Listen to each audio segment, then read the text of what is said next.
नमस्कार, mountain time न्यूजमा स्वागत छ। म अप्सरा गौतम। सुरुमा अहिलेसम्मका मुख्य समाचार।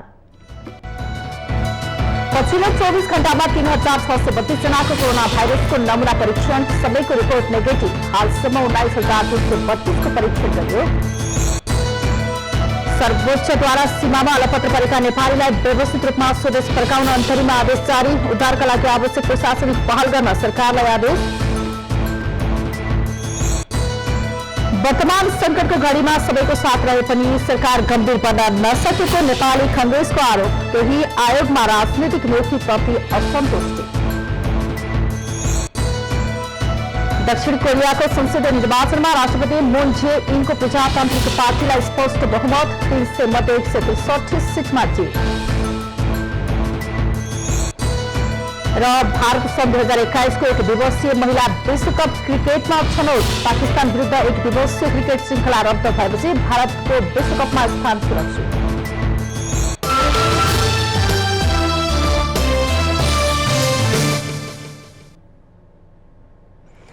स्वास्थ्य तथा जनसंख्या मन्त्रालयले पछिल्लो 24 घण्टामा गरिएको नमूना परीक्षणमा कसैको पनि कोरोनाको संक्रमण नभेटिएको जनाएको छ। बिहिबार मन्त्रालयमा आयोजित पत्रकार सम्मेलनमा मन्त्रालयका प्रवक्ता डाक्टर विकास देवकोटाले स्वाब परीक्षण विधि र र्यापिड डायग्नोस्टिक विधिबाट 3632 वटा नमूना परीक्षण भएकोमा सबैको रिपोर्ट कोरोना नेगेटिभ आएको जानकारी दिनुभयो। उहाँले 24 घण्टामा स्वाब परीक्षण पीसीआर विधिबाट 369 र र्यापिड डायग्नोस्टिक आरडीटी विधिबाट 3263 जनाको नमूना परीक्षण गरिएकोमा कसैको पनि कोरोना संक्रमण नभेटेको बताउनुभयो। अहिलेसम्म दुवै विधिबाट 19332 परीक्षण भएका छन्, जसमा पीसीआर विधिबाट 7240 र आरडीटी विधिबाट 12192 परीक्षण भएका छन्। देशभरि नै सरकारले आरडीटी परीक्षणको दायरा बढाएको छ। 8 जिल्ला बाहेक सबै जिल्लामा आरडीटी परीक्षण सुरु भएको छ। प्रवक्ता देवकोटाका अनुसार देशैभर 4901 जना अहिले क्वारेन्टाइनमा रहेका छन्। नेपालमा 16 जना कोरोना संक्रमित रहेकोमा 1 जना उपचारपछि घर फर्किएका छन् भने 15 जनाको विभिन्न अस्पतालमा उपचार भइरहेको छ।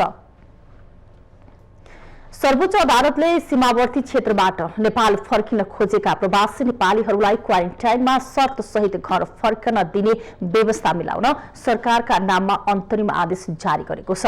बिहिबार न्यायाधीश सपना मल्ल प्रधानको एकल इजलासले उनीहरूलाई फिर्ता ल्याउन र उद्धारका लागि आवश्यक गृह कार्य गर्न सरकारलाई आदेश दिएको हो। अधिवक्ता सोमप्रसाद लुइटरको निवेदनको सुनवाई गर्दै सर्वोच्च अदालतले उक्त आदेश दिएको हो। विदेशमा जोखिममा रहेकाहरू अनियन्त्रित र अव्यवस्थित रूपमा नेपाल प्रवेशबाट थप जोखिम हुने भन्दै सर्वोच्चले नागरिकलाई त्यसबाट जोगाउनका लागि नागरिकको स्वास्थ्य र सुरक्षाको हितलाई ध्यान दिँदै उद्धार गर्न आदेश दिएको हो। प्रमुख प्रतिपक्षी दल नेपाली कांग्रेसले लकडाउनका बीच सरकारले केही आयोगहरूमा आफ्ना कार्यकर्ताहरूलाई जागिर खुवाउने गरी भर्ती गरेको भन्दै आपत्ति प्रकट गरेको छ। प्रतिनिधि सभामा कांग्रेसका प्रमुख सचेतक बालकृष्ण खाँडले बिहिबार एक विज्ञप्ति जारी गर्दै कोरोना संक्रमणको जोखिममा पूरै देश जुधिरहेको संकटको घडीमा कार्यकर्ताहरूको राजनीतिक व्यवस्थापनमा लागेको भन्दै विरोध गर्नुभएको हो।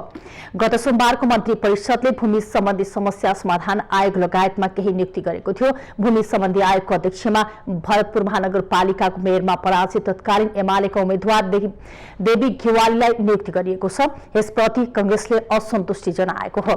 वर्तमान सरकार जनताप्रतिको आफ्नो जिम्मेवारीबाट पन्सिँदै यस्तो गम्भीर एवं संकटको समयमा केही आयोगको गठन गरी आफ्ना निकट स्थानहरूलाई राजनीतिक व्यवस्थापन र जागिर खुवाउन अगाडि बढेको कांग्रेसको आरोप छ। कोरोना संक्रमण नियन्त्रणका लागि प्रमुख प्रतिपक्षी लगायत सबै राजनीतिक दल, नागरिक समाज र आम नागरिकले पूर्ण रूपमा सहयोग गरेको अवस्थामा पनि सरकारले भने गम्भीर बन्न नसकेको कांग्रेसको आरोप छ। राष्ट्रिय मानवाधिकार आयोगले सरकारी राहत उपलब्ध गराउन नसक्दा मानिसहरू जोखिम मोलेरै काठमाडौँबाट हिँडेको जनाएको छ। आयोगले बिहिबार विज्ञप्ति जारी गर्दै व्यवस्थित राहत वितरणमा संघ, प्रदेश र स्थानीय तहमा पर्याप्त समन्वय नहुँदा यस्तो अवस्था आएको जनाएको हो। आयोगले आफ्नो इलाकामा स्थायी रूपमा बसोबास गर्ने प्रत्येक व्यक्ति र परिवारको लगत संकलन गरी प्रदेश सरकार र स्थानीय तहलाई आवश्यकता अनुरूप राहत उपलब्ध गराउन पनि ध्यानाकर्षण गराएको छ। सरकारले कोरोना भाइरस विरुद्ध लड्न लकडाउनको घोषणा गरेपछि गर्भवती तथा सुत्केरी महिला सहित ठूलो संख्यामा मानिसहरू राजमार्ग हुँदै घरतर्फ लागेका छन्। जारी लकडाउनको बिहिबार 25औं दिन पनि अन्य दिन जस्तै काठमाडौँ उपत्यका सहित देशैभरका शहर बजार सुनसान छन्। सरकारले कोरोना भाइरस संक्रमण नियन्त्रणका लागि वैशाख 15 गतेसम्म देशैभर लकडाउन जारी राख्ने निर्णय गरेपछि विगत दिन जस्तै आज पनि काठमाडौँ उपत्यका सुनसान रहेको छ। सरकारले पहिलो पटक गत चैत्र 11 गतेदेखि 1 हप्ताका लागि लकडाउन गर्ने घोषणा गरेको थियो, तर कोरोना संक्रमितको संख्या बढ्दै गएपछि सरकारले वैशाख 15 गतेसम्म लकडाउन लम्ब्याएको हो। बिहिबार अति आवश्यक र केही पास बाइक सवारी मात्र सञ्चालनमा आएका छन्। लकडाउन उल्लङ्घन गर्न खोज्नेलाई प्रहरीले नियन्त्रणमा लिएको छ। यसैगरी काठमाडौँ उपत्यका बाहिर पनि लकडाउनको कडाइका साथ पालना गरिएको छ। 77 वटै जिल्ला र 7 प्रदेशका शहर बजार सुनसान छ। जिल्ला प्रहरी कार्यालय बाजुराले लकडाउन उल्लङ्घन गर्ने 175 जनालाई नियन्त्रणमा लिएको छ। सरकारले जारी गरेको लकडाउनको निर्णय विपरीत बजारमा जथाभावी रूपमा हिँडिरहेका सदरमुकाम मातडी, कोल्टी बजार लगायतका स्थानहरूबाट उनीहरूलाई नियन्त्रणमा लिएको जिल्ला प्रहरी कार्यालय बाजुराले जनाएको छ। प्रहरीले लकडाउनको मौका छोपेर सञ्चालन गरेका विभिन्न सवारी साधनबाट 10,500 राजस्व समेत सङ्कलन गरेको छ। कोरोना भाइरस नियन्त्रणका लागि वीरगञ्जको नारायणी अस्पताललाई कोरोना अस्पताल घोषणा गरिएसँगै स्थानीय त्रसित भएका छन्। बस्तीको बीचमा रहेको नारायणी अस्पताल कोरोना अस्पताल बनेपछि कोरोनाको जोखिम बढ्नुका साथै अस्पतालमा उपचार गर्दै आएका बिरामीहरूको पनि बिचली हुने स्थानीयहरूको भनाइ छ। सस्तोमा उपचार पाइरहेको अस्पतालबाट स्वास्थ्य सेवा नपाउँदा अन्यत्र महँगो शुल्क तिर्न बाध्य हुने अवस्था आउन सक्ने स्थानीयको गुनासो छ। शिक्षण अस्पतालमा कार्यरत चिकित्सकलाई कुटपिट गरेको आरोपमा अनुसन्धान गर्न महानगरी प्रहरी वृत्त महाराजगञ्जका प्रहरी नायब उपरीक्षक उमेश लम्साललाई जिम्मेवारीबाट हटाइएको छ। बुधबार साँझ त्रिभुवन विश्वविद्यालय शिक्षण अस्पताल महाराजगञ्जमा कार्यरत 3 जना चिकित्सकलाई कुटपिट गरेको आरोपमा अनुसन्धान गर्न लम्साललाई जिम्मेवारीबाट हटाइएको हो। महाराजगञ्ज वृत्तबाट खटिएको प्रहरीले कान्तिबाल अस्पताल पछाडि पैदल हिँडिरहेका 3 जना चिकित्सकलाई कुटपिट गरेको घटना सार्वजनिक भएपछि छानबिन गर्न महानगरी प्रहरी कार्यालयले 3 सदस्यीय छानबिन समिति गठन गरेको छ। यसअघि बिहिबार नै स्वास्थ्य मन्त्रालयमा बसेको सरकारवालाहरूको बैठकमा लम्साललाई विभागीय कारबाही गर्ने र लिखित रूपमा माफी मगाउने सहमति भएको स्वास्थ्य मन्त्रालयले जनाएको छ। सीमा क्षेत्रमा लुकीछिपी आउटजाउट बढेपछि सशस्त्र प्रहरीले कपिलवस्तुमा सबै सीमा नाकामा आवागमन ठप्प पारेको छ। कपिलवस्तुको भारतसँग सीमा जोडिएको 93 किलोमिटरमा सशस्त्रले सिल गरेको छ। कपिलवस्तुको विभिन्न स्थानमा पाल र टेन्ट टाँगेर 35 अस्थायी पोस्ट खडा गरिएको छ। माउन्टेन प्राइम न्यूजमा पालो भएको छ विश्रामको।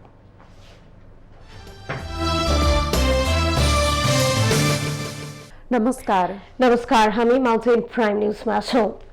दर्शकवृन्द, जारी लकडाउनको आज 25औं दिन शुक्रबार राजधानी लगायत राजधानी बाहिर पनि सुनसान रहेको छ। अवस्था सरकारले लकडाउनलाई थप कडाइका साथ लागू गरिरहेको छ भने अहिले 77 वटै जिल्ला र 7 प्रदेशमा लकडाउनको प्रभाव पनि पर्न थालेको छ। यद्यपि अवस्था भने सामान्य नै रहेको छ। आज 25औं दिनसम्म आइपुग्दाखेरि कोभिड-19 का संक्रमितहरू नेपालमा 16 जना मात्र पुष्टि गरेको छ स्वास्थ्य मन्त्रालयले। र थप नियन्त्रणलाई गर्नका लागि सरकारले सजगता पनि महत्त्वपूर्ण ढंगबाट यति बेलामा अपनाइरहेको छ। यसका लागि स्वास्थ्य परीक्षणको दायरालाई निकै फराकिलो बनाइएको छ भने बिहिबारसम्म नियमित पत्रकार सम्मेलन गर्दै स्वास्थ्य जनसङ्ख्या मन्त्रालयले र्यापिड डायग्नोस्टिक विधिबाट 3632 वटा नमुना परीक्षण भएकोमा सबैको रिपोर्ट नेगेटिभ आएको जानकारी दिएको छ भने 24 घण्टामा बिहिबारसम्म हेर्दाखेरि स्वाब परीक्षण पीसीआर विधिबाट 369 र्यापिड डायग्नोस्टिक आरडीटी विधिबाट 3263 जनाको नमुना परीक्षण गरिएकोमा कसैमा पनि कोभिड-19 पोजिटिभ नदेखिएको स्वास्थ्य मन्त्रालयका प्रवक्ता डाक्टर विकास देवकोटाले जानकारी दिनुभएको छ। 2 तरिकाबाट परीक्षण गरिरहेका छौं। एउटा पीसीआर विधिबाट, एउटा र्यापिड डायग्नोस्टिक टेस्ट गरेर। पीसीआर विधिबाट भएको जम्मा परीक्षण 7240 वटा छ र आजको दिनमा गत 24 घण्टामा 369 वटा परीक्षण भएका छन्। त्यसैगरी र्यापिड डायग्नोस्टिक किटबाट भएको परीक्षण जम्मा अहिलेसम्म 12192 वटा हो। त्यसमध्ये गत 24 घण्टामा 3263 वटा भएका छन्। यसरी कुल जम्मा 19432 वटा परीक्षण भइसकेको छ। आरडीटी परीक्षणको अवस्थाको बारेमा जानकारी गराउन चाहन्छु। 77 जिल्लाका जम्मा 8 जिल्ला बाँकी छन्। ताप्लेजुङ, इलाम, ओखलढुङ्गा, खोटाङ, सोलुखुम्बु, मनाङ, रुकुम पूर्व र डोल्पा गरेर 8 जिल्ला बाहेक अन्य सबै जिल्लामा ऱ्यापिड डायग्नोस्टिक टेस्ट चाहिँ सुरु भइसकेको छ र यी 8 जिल्लामा पनि हुने क्रममा नै छ। हालसम्म विभिन्न जिल्लामा आरडीटी केही पोजिटिभ आएका थिए। ती पोजिटिभ केसहरूको हालसम्मको पीसीआर विधिबाट गरिएको परीक्षण पनि नेगेटिभ आएको छ। क्वारेन्टाइनमा रहेका व्यक्तिहरू आजको दिनमा 4901 जना हुनुहुन्छ। त्यसैगरी आइसोलेसनमा रहेका सम्भावित संक्रमितहरू 103 जना, जसमा उपत्यकाभित्र 8 जना र उपत्यका बाहिर 95 जना हुनुहुन्छ। कल सेन्टरको अपडेट गराउन चाहन्छु। हाम्रो कल सेन्टर 1115 र 1133 हो। यी दुईवटा कल सेन्टरमा जम्मा गत 24 घण्टामा 2879 वटा कलहरू हामीलाई प्राप्त भएका छन्। ती कलहरूको हामीले सम्बोधन गरेका छौँ, जवाफहरू दिएका छौँ। त्यसैगरी हाम्रो मोबाइल एप, हाम्रो स्वास्थ्य नामको मोबाइल एप छ र हाम्रो वेब पेज छ छुट्टै कोभिड-19 को बारेमा। त्यो covid19.mohp.gov.np नामको। यी दुईवटा एप्लिकेसनहरूमा क्वारेन्टाइनमा बस्नुभएका व्यक्तिहरू जसको स्वास्थ्य स्थिति आफैले स्वमूल्याङ्कन गर्ने विधिबाट इन्ट्री गराउनु भएको छ, उहाँहरूको गत 24 घण्टाको सङ्ख्या 804 जना छ। यसरी हालसम्म 18,434 जनाले आफ्नो स्वमूल्याङ्कनको लागि इन्ट्री गराइसक्नु भएको छ र रेड जोनमा गत 24 घण्टामा 6 जना हुनुहुन्छ। यसरी कुल रेड जोनमा हुनेको सङ्ख्या 247 पुगेको छ। यो रेड जोनमा भएको सम्भावित सङ्क्रमित हुन सक्ने भएकोले हामीले उहाँहरूको ट्रेसिङ कार्य अगाडि बढाइसकेका छौँ र केही म फेरि पनि यहाँहरूले आफ्नो अपडेट गराइदिनु होला भन्न चाहन्छु। केहीको हामीले सम्बोधन गरिसकेको अवस्था छ भने केहीलाई हामी ट्रेसिङ गरिरहेका छौँ। कोरोना भाइरस संक्रमणको नियन्त्रणको अवस्था हेरेर सरकारले पूर्व तयारी गरेको छ, जसको लागि सरकारले सबै प्रदेशमा क्वारेन्टाइनको व्यवस्था समेत गरेको छ। सरकारले 7 प्रदेशमा 29,820 वटा क्वारेन्टाइन तयार पारेको छ। यस्तो अवस्थामा सरकारले स्वास्थ्यकर्मी र चिकित्सकहरू आवश्यकता अनुसार राख्ने शहरी विकास राज्य मन्त्री रामवीर महानन्दले बताउनु भएको छ। सरकारले निर्णय गरेको छ क्वारेन्टाइनहरूको व्यवस्थापन र सहजीकरण गर्ने भनेर। त्यसको चाहिँ मैले अहिले हाम्रो स्वास्थ्य राज्य मन्त्री र मलाई जिम्मेमा दिएको छ र त्यो अहिले हामीले अनुगमन गर्यौँ र अनुगमनको आधारमा 518 वटा अहिले क्वारेन्टाइन तयार छ। त्यो तयार रहिरहेको क्वारेन्टाइन भन्दा अरू बेग्लै चाहिँ क्वारेन्टाइन बनाउनलाई चाहिँ हामी सरकारलाई चाहिँ के सुझावहरू दिएका छौँ। त्यसमा रिसोर्टहरू, होटेलहरू, त्यसमा चाहिँ हाम्रो यो के होमस्टेहरूलाई हामीले प्रयोग गर्न ल्याउन सकिन्छ। त्यसको लागि चाहिँ क्वारेन्टाइन तन्दुरुस्त छ भन्ने चाहिँ एउटा मानसिकता हामीले बनाइदिएका छौँ। क्वारेन्टाइन 29,000 भन्दा चाहिँ बढी चाहिँ क्वारेन्टाइनहरू छ 7 प्रदेशमा र 7166 जना चाहिँ क्वारेन्टाइनमा बसिराख्नु भएको छ। त्यसमध्ये चाहिँ अहिले यो हाम्रो भारत र नेपालको सिमानामा चाहिँ बसिरहेका क्वारेन्टाइनहरूको बिचमा पनि छ र काठमाडौँ उपत्यकाभित्र चाहिँ कुनै ठाउँमा क्वारेन्टाइनमा बसेको छैन र त्यो जुन ठाउँमा अहिले 16 वटा जिल्लाको चाहिँ जुन एउटा नाकामा चाहिँ छ, त्यसमध्येको चाहिँ केही नाकाहरूमा चाहिँ हामीले अलिकति चाहिँ क्वारेन्टाइनमा राख्ने गरेका छौँ। 7 वटा प्रदेशमा क्वारेन्टाइन तन्दुरुस्त बनाइरहेका छौँ। क्वारेन्टाइनमा विदेशी नागरिकहरू पनि राखिएको छ। विदेशी नागरिकहरू छ, भारतीयहरू बढी छ। कतिजना जति होला? त्यही 655-57 जना होइन। गुनासो चाहिँ हो, तर के भन्दाखेरि डक्टरहरू र त्यहाँका चाहिँ कमी चाहिँ हो, तर उहाँले जस्तो गुनासो गर्नुमा हुँदै नभएको चाहिँ होइन। अहिले जस्तो अहिले 7 प्रदेशमा चाहिँ हामीले चाहेको जस्तो चाहिँ व्यवस्थापन गर्न सकिरहेको छैन। WHO कै के हाराहारीमा चाहिँ छैन, उहाँको नियमहरूको हाराहारीमा। तर मलाई लाग्छ हाम्रो नेपालको लागि जसरी हामीले आज यो कोरोनासँग लडिरहेका छौँ, त्यो व्यवस्थापनमा चाहिँ हामी नेपाल सरकार सक्षम बनाउन लागिरहेका छौँ। मेरो अपिल भनेको के भने सम्पूर्ण आदरणीय दाजुभाइ दिदीबहिनीहरूलाई चाहिँ आमा बुवाहरूलाई विनम्र अनुरोध छ। कोरोनासँग मैले घर घरमा आएर त हात जोडेर भन्न सकिनँ, तर म यो टेलिभिजनबाट चाहिँ भन्न चाहन्छु, कोरोनाबाट बस्ने एउटा महत्त्वपूर्ण एउटा रामबाण भनेको हामी अहिलेको लकडाउन हो। यो लकडाउनमा तपाईँहरू बस्दिनुहोस्, धैर्य गरिदिनुहोस्, हामी कोरोनासँग जित्छौँ। कोभिड-19 लाई रोकथाम गर्नका लागि सरकारले मुलुकलाई लकडाउन गरेको आज 25औं दिनसम्म आइपुग्दाखेरि यसको असर असहाय गरिब र विपन्न नागरिकहरूमा पर्न थालेको छ। सरकारले यस विषयलाई मध्यनजर गर्दै राहतको घोषणा त गरेको छ, तर विपन्न नागरिकहरूले लक्षित वर्गमा नपुगेको गुनासो पनि निरन्तर रूपमा गरिरहेका छन् र केही विपन्न परिवारका मानिसहरू गन्तव्य पैदल हिँडेर नै आफ्नो वासस्थानतर्फ गइरहेका छन्। उनीहरू अलपत्र परिरहेका छन्। यो बेला उनीहरूलाई यस्तो लागिरहेको छ, रोगले मारोस् वा नमारोस्, भोकले मार्ने हो कि भन्ने चिन्ता उनीहरूमा छाउन थालेको छ। कोरोना भाइरसको संक्रमणबाट बस्न सरकारले देशभर लकडाउनको घोषणा गरेपछि दैनिक ज्यालादारी गरेर जीविकोपार्जन गर्नेहरू यसको प्रत्यक्ष मारमा परेका छन्। लकडाउनका कारण अहिले देशभर अत्यावश्यक बाहेकका सबै सेवा बन्द छन्। देशमा न्यायपालिकाको भूमिका पनि महत्वपूर्ण हुने र अदालतमा अत्यावश्यक कामहरू हुने भएकोले अदालतहरूलाई बन्द गर्न नहुने पूर्व न्यायाधीश बलराम केसी बताउनुहुन्छ। अदालतमा बुझाइदिनु पर्यो। अदालतले मुद्दा हेरेर थुन्ने भए थुन्ने, नथुन्ने भए नथुन्ने गर्ने त्यो पनि अदालतले खोलेकै देखियो। अर्को के भने तपाईँको हेबियस कर्पसको मुद्दा पनि कोर्टले लिएकै देखियो। अनि गर्दाखेरि के भने मिनिमम स्केलेटन रूपमा चाहिँ कोर्टले जुन गर्नु पर्थ्यो त्यो पनि गरेकै देखियो। अर्कोतर्फ के भने तपाईँको फेरि कोर्ट जस्तो कुरो, हस्पिटल जस्तो कुरो टोटल बन्द गरिदिनु त भएन। यता मानव अधिकार कर्मीहरूले भने कोरोना भाइरस संक्रमणको रोकथामका लागि सरकारले गरेको प्रयास आम नागरिकहरूको स्वास्थ्य प्रतिको सजगता राम्रो भए पनि सरकार अझै गम्भीर नभएको बताएका छन्। लकडाउनका कारण दैनिक ज्याला मजदुरी गरेर जीविकोपार्जन गर्नेहरू खाना नपाएर भोकै मर्ने अवस्था आउन सक्नेतर्फ सरकारको ध्यान जान नसकेको मानव अधिकार कर्मी चरण प्रसाईको भनाइ छ। र यो राज्य किन गम्भीर भइरहेको छैन मलाई थाहा छैन। आम नागरिकको सुरक्षा, स्वास्थ्य सुरक्षाको निम्ति उसले ध्यान त दिएको छ, तर त्यो हुँदाहुँदै पनि नागरिकहरूको चाहिँ जुन बाँच्न पाउने अधिकार हो, खान नपाएर मान्छेहरू भोकै मर्नु पर्ने पनि अवस्था आउन सक्ला भन्ने कुराहरूमा चाहिँ ध्यान नदिनु बडो दुःखद अवस्था छ। संक्रमण फैलिन नदिन सरकारले लकडाउन गर्नु राम्रो भए पनि कतिपय मानिसहरू रोगले भन्दा भोकले मर्ने स्थितिमा छन् भने कतिपय आफ्नो वासस्थानमा नपुगी अलपत्र परेका पनि छन्। दैनिक गुजारा चलाउन नै धौधौ भएकाहरूलाई भने सरकारले राहत प्याकेजको घोषणा गरेर राहत वितरण पनि गरिरहेको छ। तर उक्त राहत पनि लक्षित वर्गले नपाउने समस्या भएकोले यसतर्फ सांसदहरूले सरकारको ध्यानाकर्षण गराएका छन्। लकडाउन सुरु हुँदा पनि यसलाई कसरी व्यवस्थित गर्ने, समन्वय गर्ने, 3 तहको सरकारको कोअर्डिनेसन छैन। सबै सरकारले डुप्लिकेसन गरेर एउटै काम गरिरहेछन्।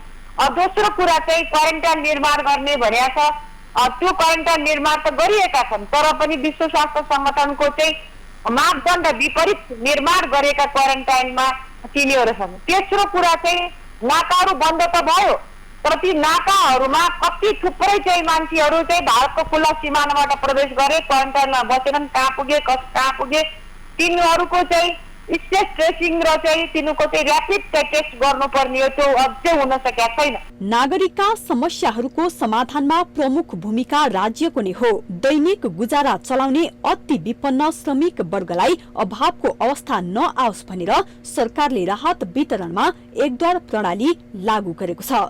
यसमा सबै क्षेत्रको साथ हुनु जरुरी छ। माउन्टेन टेलिभिजनका लागि सामाजिक ब्युरोको रिपोर्ट।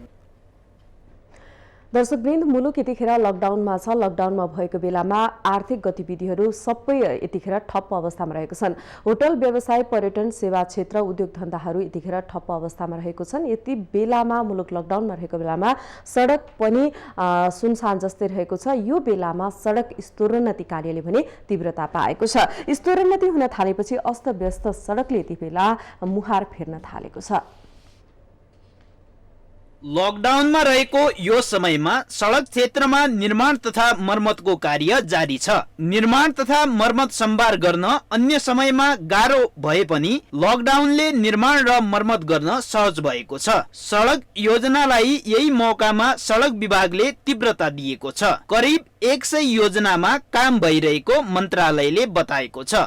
हामीले हाम्रा काम गर्ने निर्माण व्यवसायी साथीहरूसँग छलफल गर्यौं।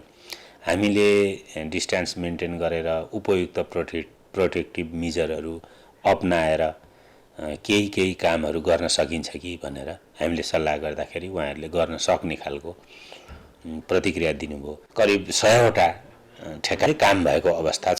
केही समय अघि भौतिक विकास मन्त्रालयले सार्वजनिक गरेको प्रतिवेदन अनुसार उपत्यकामा मात्रै 10,000 बढी खाल्डा पुरिएका थिए। 2 किलोमिटर बढी सडक सुधार गरिएको छ। चालु योजनामा 4,000 बढी मजदुर कार्यरत छन्। संक्रमणको उच्च जोखिम छ। यस्तो बेला पनि योजना चालु राख्नु चुनौती छ नै। भीडभाडमा संक्रमण फैलिने चिन्ता पनि छ, तर विभागले मापदण्ड पुर्याएर योजनालाई अघि बढाएको बताएको छ। कामदारहरू सबै अपरेटरहरू रियल फिल्डमा खटेको सबै गरे भने मलाई लाग्छ 3-4 हजार चाहिँ हुनुहुन्छ। कामदारहरूलाई हामीले ग्लोभ लगाउन दिएका छौँ, लगाउनै पर्ने बनाएका छौँ।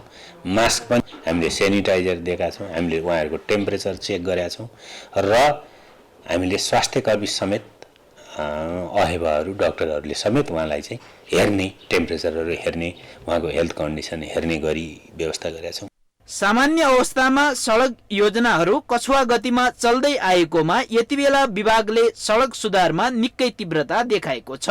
मन्त्रीको फेरबदलसँगै सडक सुधार आउन थालेको हो। सडक रित्तो भएको अवसरसँगै सरकारी सक्रियताले सडक योजनाहरू सक्रिय भएका हुन्। यद्यपि उपत्यकामा सडक सुधारले मात्रै पर्याप्त नहुने भएकाले जोखिमको ख्याल गर्दै देशभरिको सडक सुधार गर्न विभागले सक्रियता देखाउनै पर्ला। माउन्टेन टेलिभिजनका लागि पूर्वाधार ब्युरोको रिपोर्ट।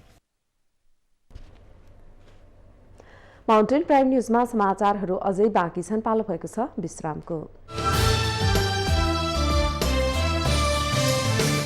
विश्रामपछि स्वागत छ। हामी माउन्टेन प्राइम न्यूजमा छौं।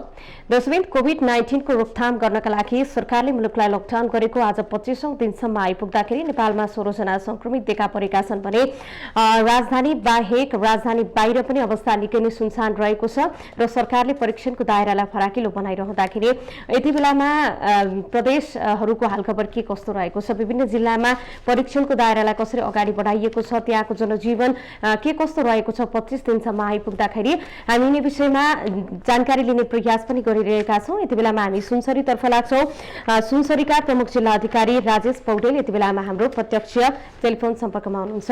राजेश जी, हजुर, आज 25औं दिनसम्म आइपुग्दाखेरि सुनसरीको अवस्था के कस्तो छ, तपाईहरुले के कसरी काम गर्नु भएको छ, त्यहाँको जनजीवन के कस्तो रहेको छ?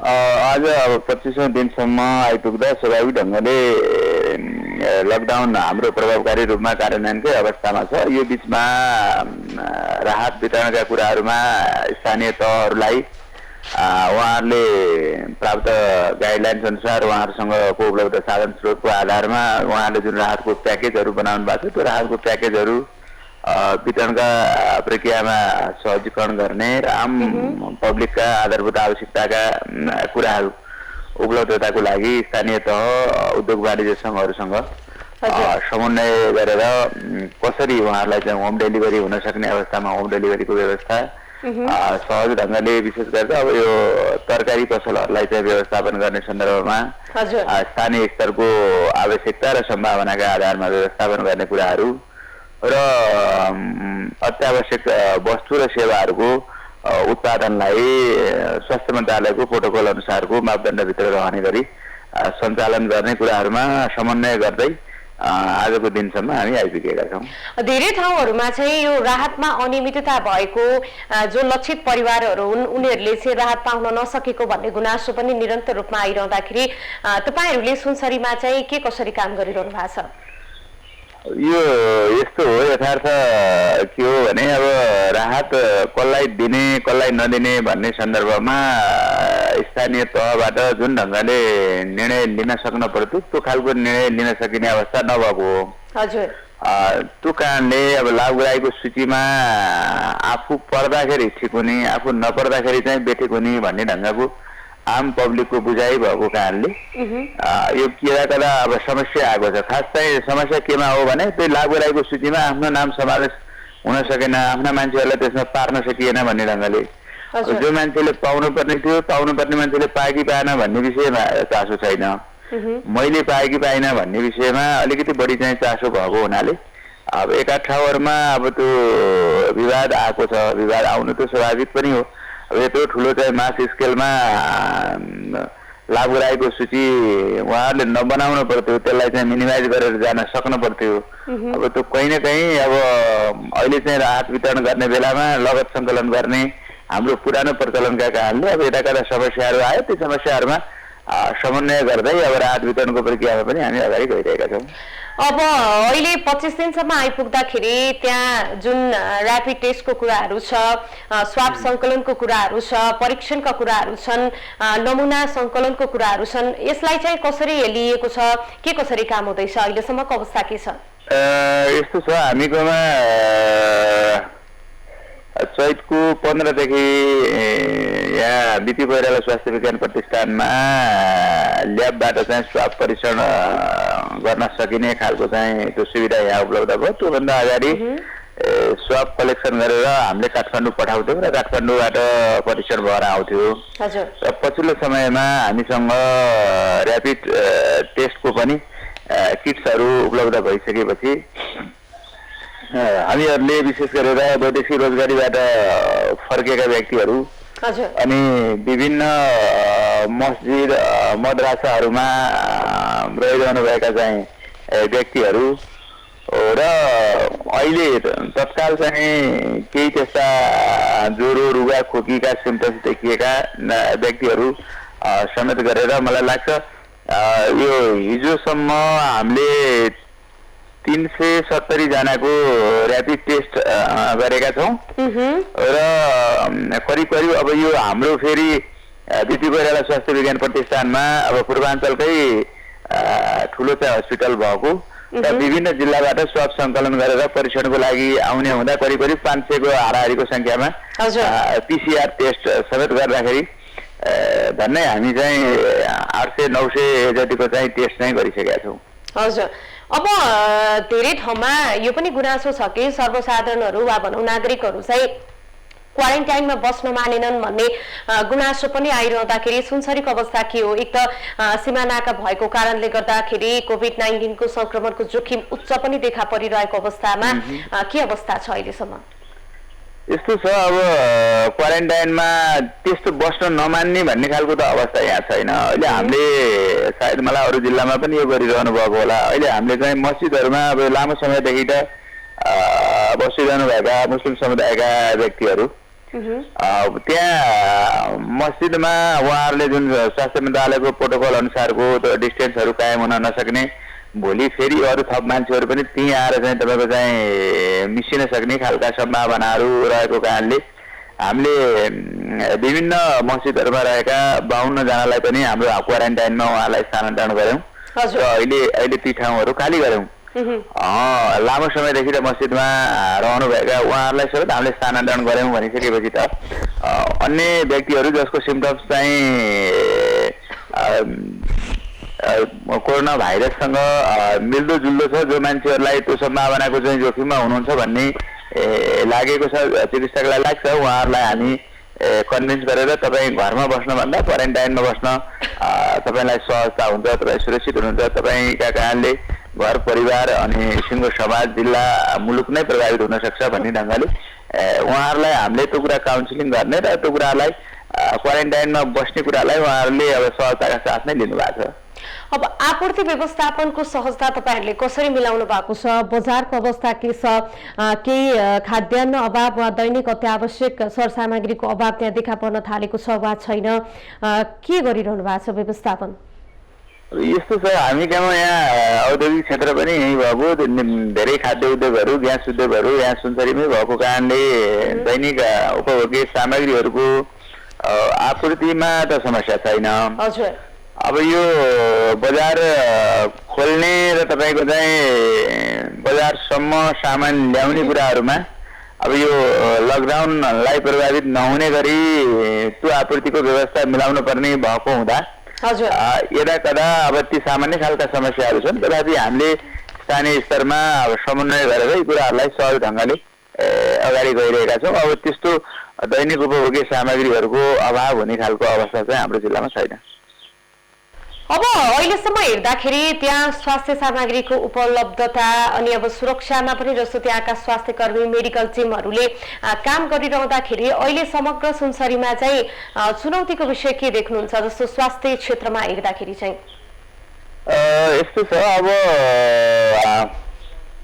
सुनसरीमा हाम्रो अब सुनसरी अस्पतालमा अब अलिकति भौतिक पूर्वाधारहरूको कमी छ। यहाँ हाम्रो जम्मा 4वटा मात्रै आइसोलेसन बेड छ र बिटी कोइराला स्वास्थ्य विज्ञान प्रतिष्ठानमा 20वटा गरेर हाम्रो चाहिँ आइसोलेसन बेड चाहिँ 24 हो होइन। हजुर। र अब हामी अब प्रदेशको सँग जोडिएको जिल्ला विराटनगरसँग जोडिएको जिल्ला भएको हुनाले अब आइसोलेसन कोरोना विशेष हस्पिटलै विराटनगरमा स्थापना भएर सञ्चालन गर्न सकिने अवस्थामा पुगेको हुँदा हाम्रो पूर्वाधार पर्याप्त नहुँदाको अवस्थामा पनि त्यहाँबाट पनि सहजै चाहिँ त्यो उपचारको चाहिँ सुविधा लिन सक्ने भएको हुनाले त्यस्तो असहज अवस्था छैन। सुरुमा अब पिपी लगायतका प्रोटेक्टिभ उपकरणहरू सामग्रीहरूको कमी भएको भन्ने खालको कुराहरू त्यो सर्वत्र महसुस भएको विषय हो। अब यहाँ पनि त्यो सबै कुराहरू थियो भन्ने कुरा होइन, तर अब अहिलेको अवस्थासम्म आइपुग्दाखेरि अब धेरै कुराहरू म्यानेजेबल हुँदै गएको छ, धेरै कुराहरू सहज हुँदै गएको छ र अब स्वास्थ्य कर्मीहरूले पनि अब आफू असुरक्षित रहेको कारणले हामी चाहिँ काममा जान चाहिँ सक्दैनौँ भन्ने ढङ्गले चाहिँ उहाँहरूले चाहिँ भन्नुपर्ने खालको अवस्थाहरू छैन। सबै स्थानीय तहहरूले उहाँहरूले चाहिँ स्वास्थ्य सामग्रीहरू खरिद गर्नुभएको छ। विभिन्न दात्री निकाय सङ्घ संस्थाहरूले उहाँ उपलब्ध गराउनु भएको छ। त्यसो हुनाले अहिलेको अवस्थामा अब त्यस्तो असिली स्थिति छैन। अब यो जुन राहत कोषको सवालमा के छ, त्यसमा रकमहरू जुट्ने क्रम के कस्तो छ?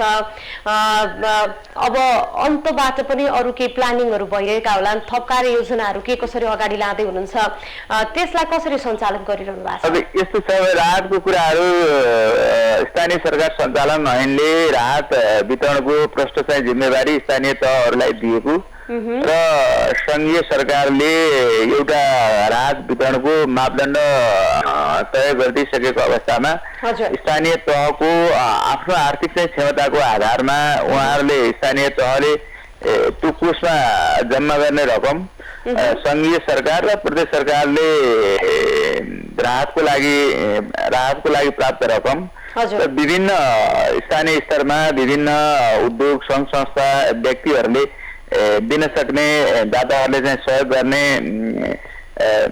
खाद्यान्न सामग्री अथवा नगदका आधारमा उहाँहरूलाई उपलब्धताको आधारमा उहाँहरूले जुन उहाँको फुड ब्याङ्क छ त्यो फुड ब्याङ्कमा जति कलेक्सन हुन्छ त्यसको आधारमा उहाँहरूले वितरणको प्रणाली लाभग्राहीको सङ्ख्याको आधारमा वितरणको मापदण्डहरू बनाउनु भएको हुनाले अब यो हामी सुरक्षा निकायसँग सम्बन्धित भन्दा पनि धेरै स्थानीय तहसँग सम्बन्धित भएको कुरा हो र स्थानीय तहहरूले उहाँलाई स्थानीय तहको आर्थिक क्षमताको अवस्था अनि प्रदेश सरकार र सङ्घीय सरकारबाट प्राप्त राहत रकम र विभिन्न सङ्घ संस्थाहरूबाट प्राप्त खाद्य सामग्री राहत रकम समेतका आधारमा लाभग्राहीको सूचीको सङ्ख्यात्मक आधारमा विभिन्न स्थानीय तहहरूले न्यूनतम मापदण्ड भन्दा कम नहुने गरी उहाँहरूले राहत वितरणको कुराहरूलाई व्यवस्थापन गरिरहनु भएको छ। हस्, जानकारीका लागि यहाँलाई धेरै धेरै धन्यवाद। पाउनुहुन्थ्यो सुनसरीबाट त्यहाँका प्रमुख जिल्ला अधिकारी राजेश पौडेल।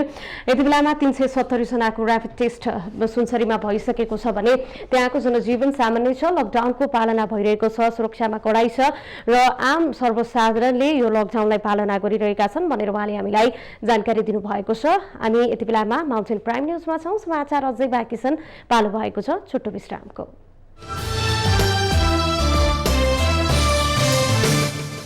विश्रामपछि स्वागत छ। हामी माउन्टेन प्राइम न्युजमा छौँ। दर्शकवृन्द, कोरोना भाइरसको कारण विश्व अर्थतन्त्रको अर्थव्यवस्थाको यतिखेर स्वरूप र परिवर्तन बदलिँदै गएको छ। यस्तो अवस्थामा भोकमरीले बेरोजगारी र भोकमरीले विश्व समेत आक्रान्त पार्ने अवस्था रहेको छ। नेपाल जस्तो कृषि प्रधान मुलुकमा त झन भोकमरीको सन्तास फैलने भन्ने डर समेत बढ्दै गएको छ। आन्तरिक कृषि उत्पादनलाई बेलैमा ध्यान नदिए र प्रभावकारी सम्बोधन गर्न नसके रोगले भन्दा भोकले मरिन्छ कि भन्ने पीर र सन्तास पछिल्लो समय बढ्दै गएको हो। हेरौँ यो रिपोर्ट। कृषि क्षेत्रका साधन सबै बन्दाबन्दीको अवस्थामा गुज्रिरहेको छ। यसबाट कृषि क्षेत्र पनि उत्तिकै प्रभावित छ।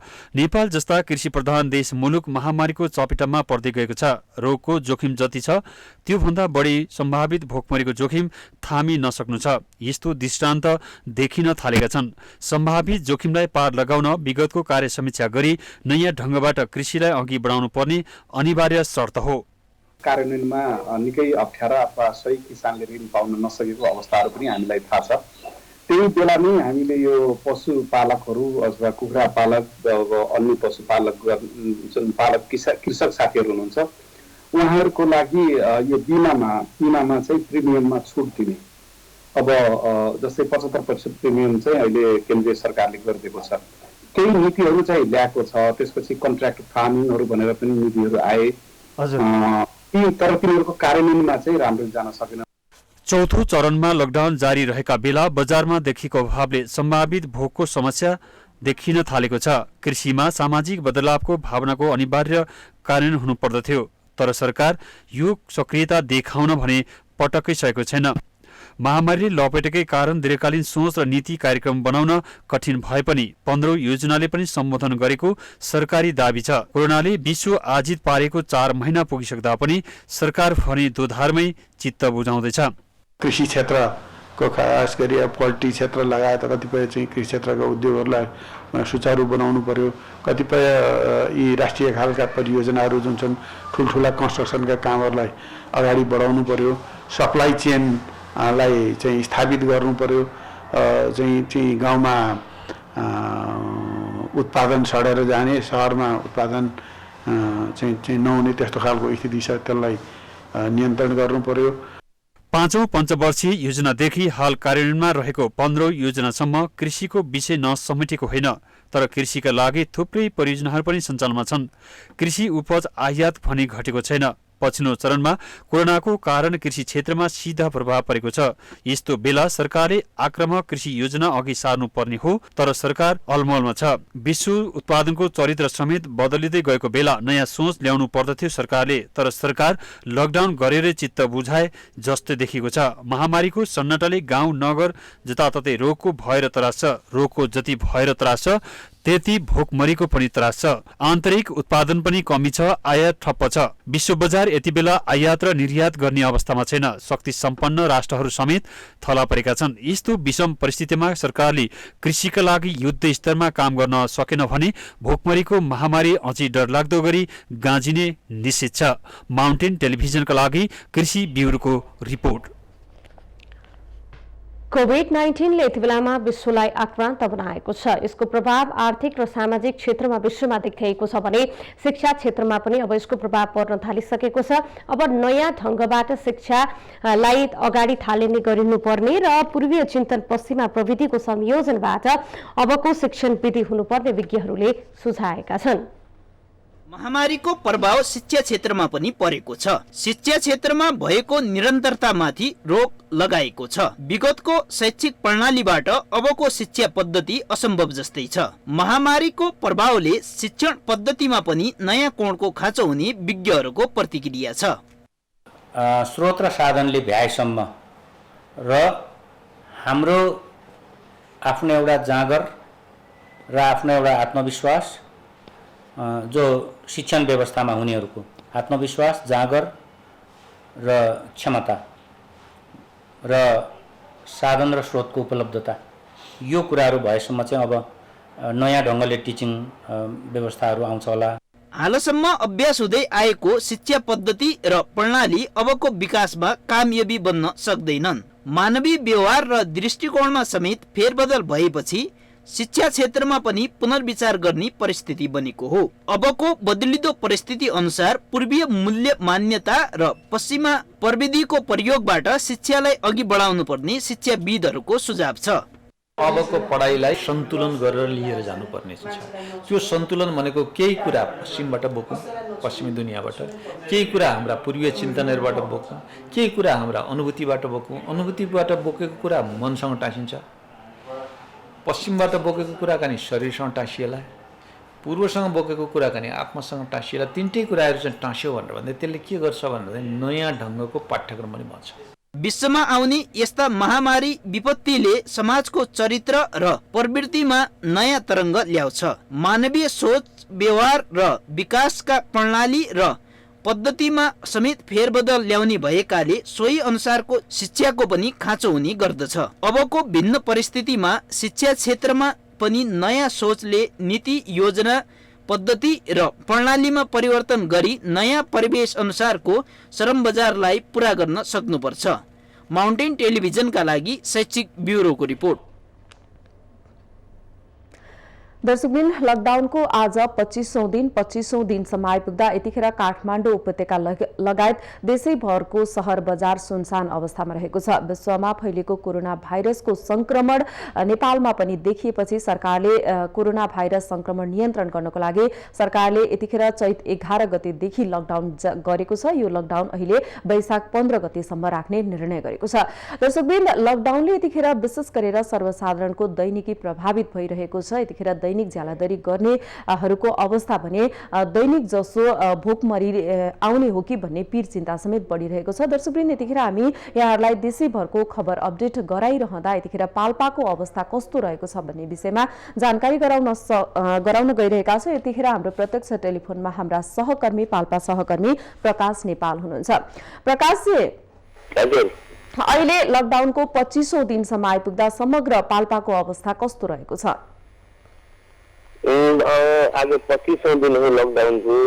विशेष गरी अस्तिदेखि पाल्पा र रूपन्देही, पाल्पा जिल्ला रूपन्देहीसँग जोडिएको छ। रूपन्देही जिल्लाबाट आउने हरियो तरकारीहरू, विशेष गरी हरियो तरकारी नेपालमा भन्दा पनि इन्डियाबाट आउने भएको हुनाले त्यो हरियो तरकारीमा पनि प्रतिबन्ध लगाएको छ। जिल्ला प्रशासन कार्यालयमा सर्वदलीय बैठक बसेर भने तरकारीहरूको अब विशेष गरी हरियो तरकारीको समस्या बढ्दै जान्छ भने अब सवारीका साधनहरू ठप्प छन्, अब यातायातका साधनहरू ठप्प छन्। अब अत्यावश्यक वस्तुका चाहिँ वस्तुहरू खाद्यान्नको त्यो अभाव हुने पनि त्यो लक्षण देखिएको छ। किनभने पाल्पा जिल्लामा पनि सयौं मजदुरहरू काम गरेर खाने, बिहान दिनभरि काम गरेर बेलुका त्यसैबाट त्यही लिएर गएर खाने मजदुरहरू पनि छन्।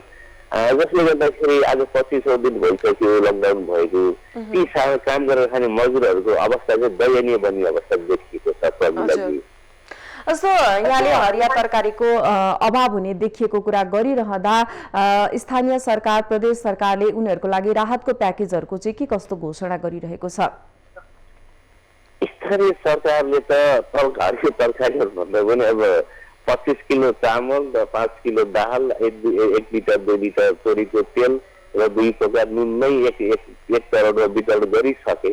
त्यो भन्दा अब त्यसले पनि नपुग्ने र नछेर्ने पनि देखिसकियो। किनभने स्थानीय सरकारले आफ्नो ठाउँबाट प्रयत्न गरिरहे, अब स्थानीय सरकारले गरेनन् भन्न पनि नमिल्ने अवस्था छ। स्थानीय सरकारले कतिपय स्थानीय सरकारले त क्वारेन्टाइनबाट आइसोलेसनमा राखेका बिरामीहरूको पनि उपचार गरेको छ। माछागढी गाउँपालिकाले 2 जनाको चाहिँ खर्च पनि बिहोरेको छ आइसोलेसनको बिरामीहरूको।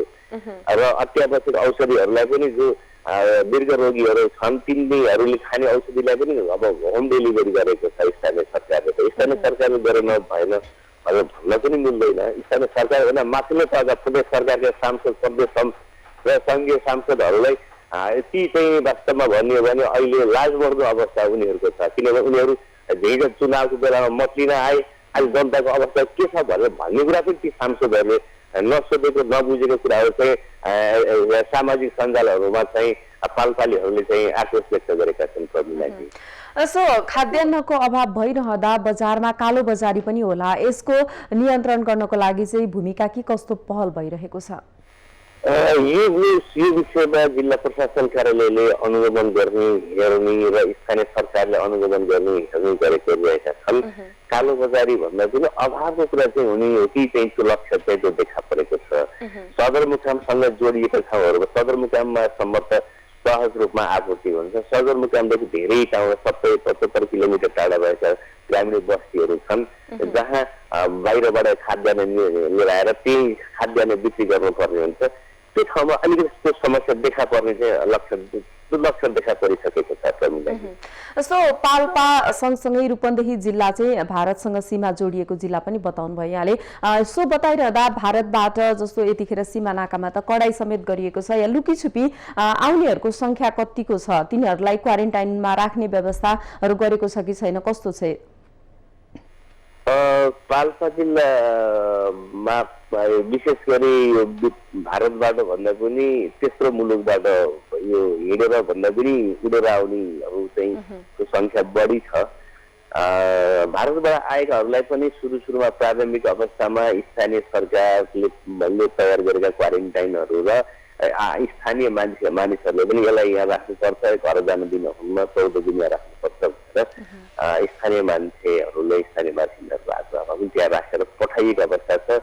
खासै त्यो समस्या चाहिँ पाल्पा जिल्लामा छैन। परीक्षणको दायरा पछिल्लो समय कतिको बढिरहेको छ? थियो त ती मान्छेहरूलाई क्वारेन्टाइनमै राखेर पठाइयो। हस्त प्रकाशजी, जानकारीको लागि धेरै धेरै धन्यवाद। दर्शकवृन्द, उहाँ हुनुहुन्थ्यो हाम्रा पाल्पा सहकर्मी प्रकाश नेपाल। पछिल्लो समय पाल्पाको अवस्था कस्तो रहेको छ भन्ने विषयमा जानकारी गराउनु भयो। दर्शकवृन्द, हामी माउन्टेन प्राइम न्युजमा छौँ। समाचारहरू अझै बाँकी छन्, पालो भएको छ छोटो विश्रामको। विश्रामपछि स्वागत छ, हामी माउन्टेन प्राइम न्युजमा छौँ। दर्शकवृन्द, मुसहर बस्ती जो वर्षौंदेखि विपन्नता र गरिबीले लटपटिँदै आइरहेका छन् र कोभिडको संक्रमणले उनीहरूलाई झनै समस्यामा पारेको छ। यति बेलामा मुलुक लकडाउनमा छ। भारतीय सीमा सुरक्षा बलले पनि उनीहरूलाई निकै नै सताउने गरेको छ भने सरकारले राहतका लागि केही प्याकेज घोषणा गरे पनि महोत्तरीका मुसहर बस्तीको चुलो समेत बल्नलाई कठिन परेको छ। अब यो रोगले भन्दा पनि भोकले नै उनीहरूलाई बढी रूपमा सताएको गुनासो गर्छन् महोत्तरीका मुसहर बस्ती। महोत्तरीको मनरा सिसवा नगरपालिका 10 मदवा गाउँमा बस्ने मुसहर परिवार यति बेला भोकसँगै रोगको त्रासमा छन्। नेपाल भारत सीमाको 10 गजामा बस्दै आइरहेका मुसहर परिवारको यतिखेर रोग र भोकले बिचल्ली भएका हुन्। दैनिक जीविकोपार्जनका लागि ज्याला मजदुरी गर्दै आएका यी समुदायलाई लकडाउनका कारण छाक टार्न हम्मे परेको छ। सिंहदरबार पठाउन आफ्नो अमूल्य मत दिएका यी समुदाय सिंहदरबारको व्यवस्थाले यति बेला भोकको आर्तनादमा छन्। सरकारी राहतले उनीहरूको चुलोमा नछाएपछि उनीहरू भोकले थप सताइएका छन्। खाए के लेल बड़ दिक्कत है, बाल बच्चा के बड़ दिक्कत है। कहाँ से ले जोड़ के तीमन तरकारी, कहाँ से कथी लावा कथी खियाओ बाल बच्चा के, आ न सरकार कोनो चीज बांटे छै न दै छै हमरा सबके। तब हमरा सबके नहीं पास ओइ पर जाई ही न साग सब्जी पर दिक्कत बोले राशन पानी हमरा सबके मिलबो कर हमरा सबके तो कुछ अभी मिलबे न करलिए, बुझलिए। अब बहुत समस्या सब चीज के दिक्कत भ गेले। सीमामा भारतीय सुरक्षाकर्मीबाट पटक पटक सताइँदै आएका मुसहर यति बेला भोकले थप सताइएका हुन्। सरकारी राहत नपुगेपछि उनीहरूको दैनिकी झनै कष्टकर बनेको हो। यद्यपि सरकारले राहत दिने भनेको छ। लकडाउन चौथो चरणमा पुग्दा पनि कुनै सरकारी प्रतिनिधि मुसहर बस्तीमा नपुगे पनि राहतको लागि तयारी भइरहेको प्रदेश सांसद रानी तिवारीको भनाइ छ। राहत दिनको लागि स्थानीय सरकारसँग पैसाहरू पनि आइसकेको छ र अझ मलाई लाग्छ कार्यविधिसँग पनि आएको छ कि समितिहरू बनाएर वितरण गर्ने भनेर।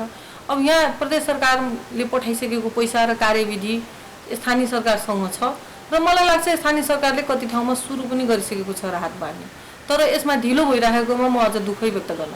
मुलुकमा 3 तहको सरकार छ। सरकारले अरबौं बजेट छुट्याएको पनि छ, तर त्यो बजेट गरिबका घरमा पुग्न सकेका छैनन्। सरकार जति नै भए पनि यो विपदको बेला उनीहरूको भरोसाको सारथी कोही छैन। उनीहरू दैनिक मजदुरीमा काम गर्ने मान्छेहरू, खास गरी मुसहर समुदायका, उनीहरूमा विपन्नताको अथवा आर्थिक सम्पन्नता त्यति धेरै हुँदैन र त्यही भएर सहयोगको उहाँहरूलाई सबैभन्दा बढी सहयोगको आवश्यकता छ यो लकडाउनमा। सरकारले यस्ता समुदायका लागि भन्दै राहत कोष खडा गरेको छ। सरकारी कोषको चाङ लागे पनि लक्षित वर्गमा पुग्न नसक्दा मुसहरहरू सरकारको राहत कुरिरहेका छन्। यसर्थ यी गरिबी र विपन्नताले आजित समुदायको मुखमा माड लगाउन सरकारले नै पहल छिटो गर्न सक्नुपर्छ।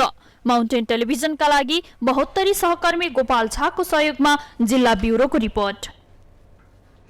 कोरोना भाइरस नियन्त्रणको लागि वीरगञ्जको नारायणी अस्पताललाई कोरोना भाइरस नियन्त्रणको लागि कोभिड अस्पताल घोषणा गरिएसँगै मिश्रित प्रतिक्रिया आएको छ। बस्तीको बीचमा रहेको नारायणी अस्पताल कोभिड अस्पताल बनेपछि कोरोनाको जोखिम बढ्नुका साथै नारायणी अस्पतालमा उपचार गराइरहेका बिरामीहरूको पनि बिचल्ली हुने स्थानीयहरूको भनाइरहेको छ। पर्साको नारायणी अस्पताललाई सरकारले कोरोना अस्पताल घोषणा गरेपछि वीरगञ्जका स्थानीय भने आत्तिएका छन्। बस्ती नजिक रहेको अस्पताललाई कोरोना अस्पताल घोषणा गरेपछि स्थानीयमा कोरोनाको जोखिम बढ्ने त्रास उब्जिएको छ। साथै सस्तोमा उपचार पाइरहेको अस्पतालबाट स्वास्थ्य सेवा नपाउँदा अन्यत्र महँगो शुल्क तिर्न बाध्य हुने स्थानीयको गुनासो छ। अब यहाँ चाहिँ कम खर्चमा इलाज गराउने बिरामीहरू आउँथ्यो, गरिब बिरामीहरू आउँथ्यो। अब उनीहरूलाई यो घोषणा भइसकेपछि अब प्राइभेट हस्पिटलतिर नै जानुपर्छ। अब उहाँहरूलाई शुल्क पनि बढी तिर्नुपर्छ, डाक्टरको ओपीडी चार्ज पनि बढी तिर्नुपर्छ। कोरोना अस्पताल बनेपछि नारायणीको आकस्मिक सेवा समेत बन्द गरिएको छ। सेवा बन्द भएपछि हजारौं बिरामीहरू प्रभावित भइरहेको नारायणी अस्पताल कर्मचारी युनियनका अध्यक्ष सन्तोष सिंहले बताउनुभयो। इमर्जेन्सी पनि आजदेखि बन्द छ।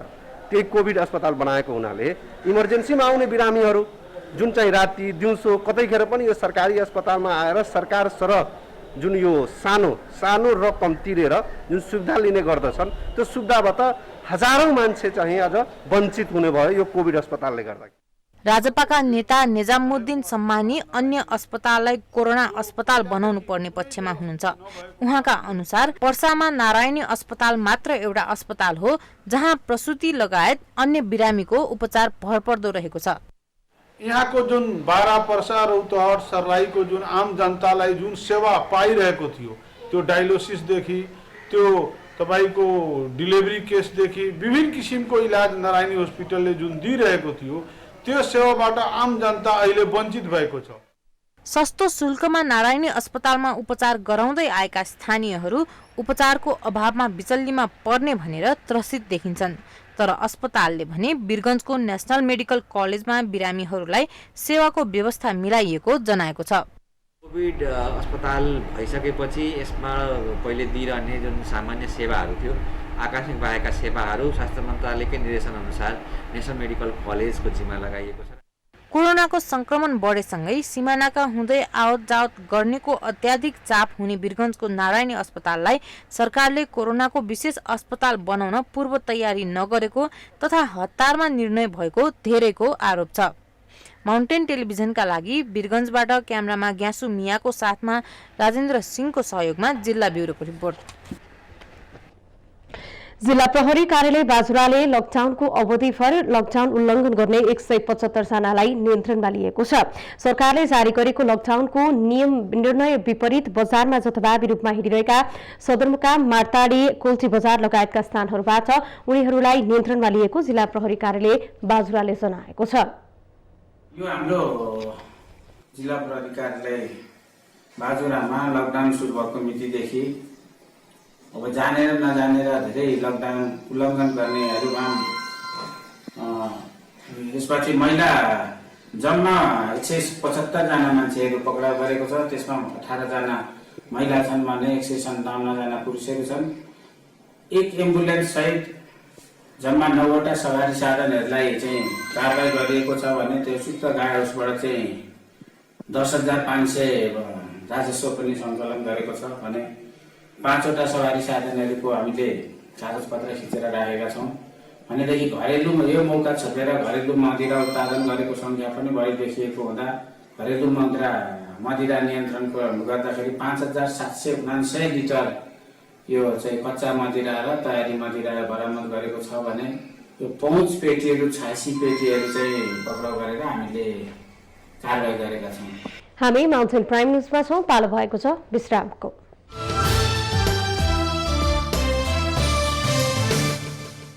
भारतको पश्चिम बंगालसँग जोडिएको पूर्वी नाकाबाट नेपालमा माल सामान आयात पूर्ण रूपमा ठप्प भएको छ। कोरोना भाइरस संक्रमण त्रासका कारण भारत पश्चिम बंगालको भन्सार विभागको पत्रचारपछि आयात ठप भएको हो। भुटान र बंगलादेशबाट नेपालमा हुने वस्तुको आयात पनि रोकिएको छ। पश्चिम बंगाल भन्सार विभागले अवस्था सामान्य नभएसम्म भारतबाट वस्तु निर्यात गर्न नसकिने जनाएको छ, जसले गर्दा झापाको कागरभिट्टा नाकाबाट तेल, तरकारी र ग्यास समेत आयात हुन पाएको छैन। विराटनगरको जोगबनी, वीरगंजको रक्सोल, भैरहवाको सुनौली, नेपालगंजको पर्डिया र धनगढ़ीको बनबासा नाकाबाट पनि आयात जारी छ। पूर्वी नाकाबाट आयात रोकिँदा हजारौं टन सामान भारतीय भन्सार क्षेत्रमा थन्किएका छन्, जसले गर्दा व्यवसायको करोडौं मूल्यको वस्तु कन्टेनरमै कुहिन थालेको छ। पश्चिम बंगालमा कोरोना भाइरसको संक्रमण बढ्दै गएपछि आगामी 30 अप्रिलसम्म लकडाउन गरिएको छ।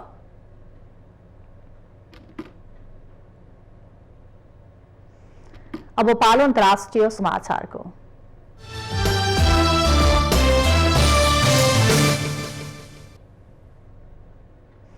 दक्षिण कोरियामा भएको संसदीय निर्वाचनमा राष्ट्रपति मून जे-इनको डेमोक्रेटिक पार्टीले जित हासिल गरेको छ। कुल 300 सीटका लागि बुधबार मतदान भएको थियो। बिहीबार सार्वजनिक गरिएको मत परिणाममा मून पार्टीले 163 सीटमा जित हासिल गर्दै स्पष्ट बहुमत ल्याएको हो। यसैगरी उक्त पार्टीलाई समर्थन गर्दै द प्लेटफर्म पार्टीले 17 सीटमा जित हासिल गरेको छ। यसबाट संसदमा राष्ट्रपति मूनको पार्टीको पक्षमा 180 सीट पुग्नेछ। दक्षिण कोरियाले कोरोना महामारीका बीच नै पूर्व निर्धारित समयमा निर्वाचन गरेको हो। निर्वाचन स्थलमा सुरक्षा तथा सामाजिक दूरी कायम गरेर मत हाल्ने व्यवस्था मिलाइएको थियो।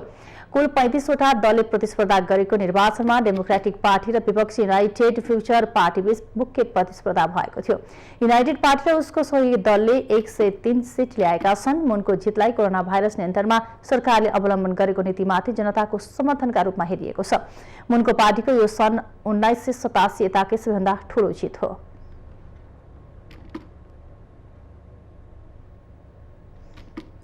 विश्वभर महामारीका रूपमा फैलेको कोरोना संक्रमितको संख्या 21 लाख भन्दा बढी पुगेको छ। पछिल्लो तथ्याङ्क अनुसार अहिलेसम्म विश्वमा कोरोना संक्रमितको संख्या 21,81,000 नाघेको छ। कोरोना संक्रमणबाट विश्वमा 1,45,470 जनाको ज्यान गएको छ भने 5,47,000 भन्दा बढी उपचारपछि निको भएर घर फर्किएका छन्। सबैभन्दा बढी 6,77,000 संक्रमित भएको अमेरिकामा 34,600 भन्दा बढीको मृत्यु भइसकेको छ। यसैगरी स्पेनमा 19,300, इटलीमा 22,170, फ्रान्समा 17,920, बेलायतमा 13,729 जनाको मृत्यु भएको छ। बेलायतमा कोरोना भाइरसबाट संक्रमितको संख्या 1,03,093 पुगेको छ। छिमेकी देश भारतमा पनि कोरोना संक्रमणको दर तीव्र रूपमा बढेको छ। पछिल्लो तथ्याङ्क अनुसार भारतमा 448 जनाको मृत्यु भइसकेको छ भने संक्रमितको संख्या 13,400 नाघेको छ।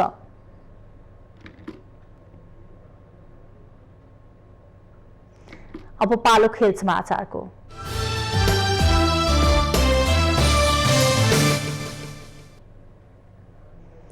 भारतमा सन् 2021 मा हुने एक दिवसीय महिला विश्वकप क्रिकेटमा छनौट भएको छ। पाकिस्तान विरुद्धको एक दिवसीय क्रिकेट श्रृंखला रद्द हुने बित्तिकै भारतले अर्को वर्ष हुने अन्तर्राष्ट्रिय क्रिकेट काउन्सिल आईसीसी महिला विश्वकपमा स्थान सुरक्षित गरेको हो। भारत र पाकिस्तान बीच यही वर्ष जुलाई र नोभेम्बरमा हुने 3वटा खेलको एक दिवसीय श्रृंखला रद्द भएर दुवै टोलीले अङ्क बाँडेपछि भारत सन् 2021 मा हुने महिला विश्वकपमा छनौट भएको हो। भारतले यो श्रृंखला खेल्नका लागि अनुमति नदिएपछि रद्द गरिएको हो। आईसीसीले भारत र पाकिस्तान बीचको एक दिवसीय श्रृंखला रद्द भएपछि सन् 2017 मा उपविजेता बनेको भारतले न्युजिल्यान्डमा 2021 मा हुने विश्वकपमा स्थान सुरक्षित गरिएको जनाएको छ। यो सँगै अस्ट्रेलिया, इङ्ल्यान्ड, दक्षिण अफ्रिका र भारतले सन् 2021 मा हुने महिला विश्वकप क्रिकेटमा थप स्थान सुरक्षित गरेका छन्।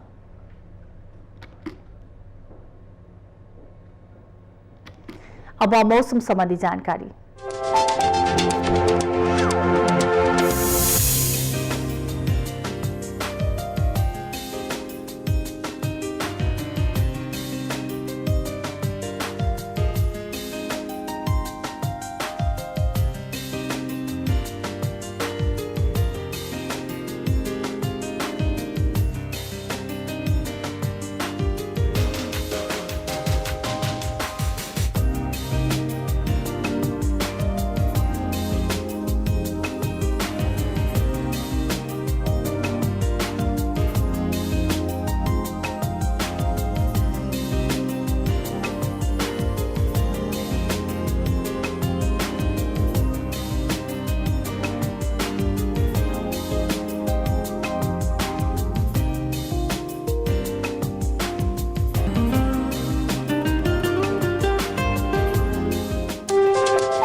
यो सँगै हामी माउन्टेन प्राइम न्यूजको अन्त्यमा आइपुगेका छौं। जाँदा जाँदै मुख्य समाचार पुनः एकपटक।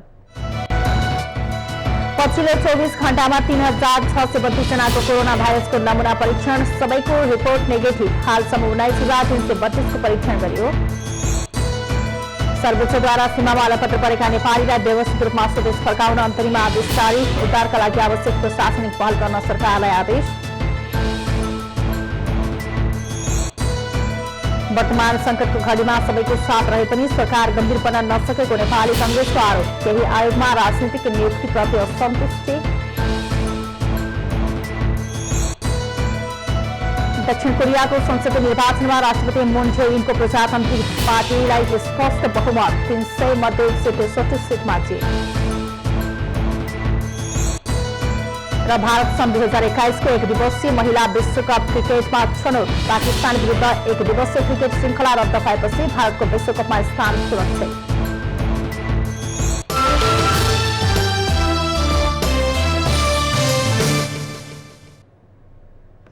सत्य, तथ्य र निष्पक्ष समाचारका लागि माउन्टेन प्राइम न्यूज हेर्दै रहनुहोला। नमस्कार।